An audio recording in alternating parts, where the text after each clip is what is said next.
বাবা বাড়ি নেই, আমার বাবা তো বাইরে থাকে না। কেঁদো না, আমরা নিশ্চয়ই একটা সমস্যা।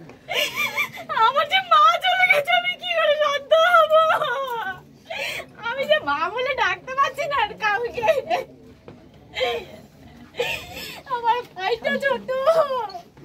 নদিয়ার শান্তিপুর ফুলতলাকে কেন্দ্র করে মহিলাকে হেনস্থা এবং মহিলার আত্মহত্যার ঘটনায় মৃতার পরিবারের সঙ্গে দেখা করতে এলেন জাতীয় মহিলা কমিশনের সদস্যা অর্চনা মজুমদার।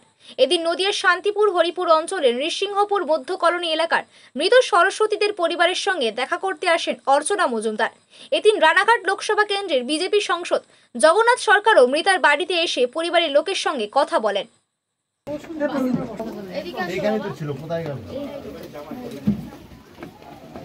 এতজন লোক তো চেয়ার দিয়ে লাভ নেই। আমি একটু তোমাদের সঙ্গে কি হয়েছিল একটু শুনবো তোমাদের।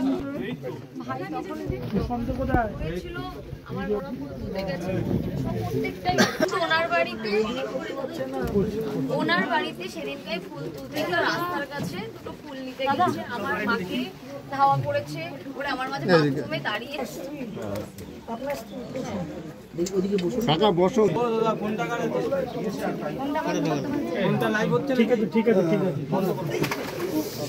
প্রচুর স্লিপ আছে ভেতর থেকে ঢুকে দাও। হ্যাঁ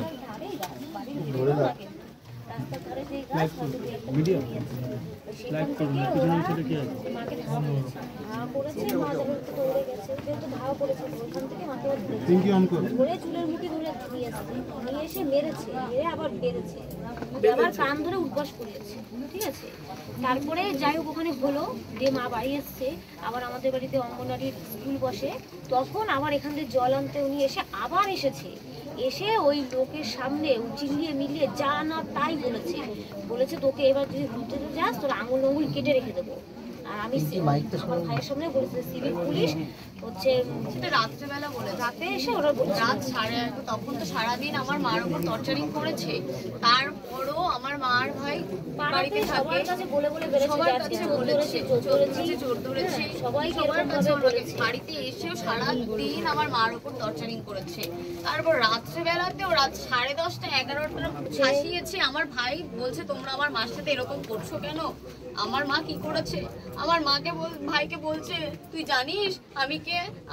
আমি পুলিশ, তোদের জেলে ধরাবো, তোদের থানায় নিয়ে যাব। আমার ভাই ফেটা থেকে আমার ভাইকে ফেলে দিয়ে আমার ভাইয়ের এখান দিয়ে ছুলে গেছে, কেটে গেছে। তারপর এরকম করেছে, তারপর আমার ভাই ফেলে দিয়েছে। তারপর প্রচুর আমি জানি আমার মা আমাদের বাড়িতে অনেক কষ্ট গেছে ম্যাম। আমার দুটো দাদা চলে গেছে, আমাদের বাড়ি অনেক অশান্তি, কিছু এইসব নিয়ে অনেক কষ্টে দিন কাটায়। আমার মা এরকম কোনোদিনও করেনি, কিন্তু এই যে আমার মা এরকম করার মানুষ না।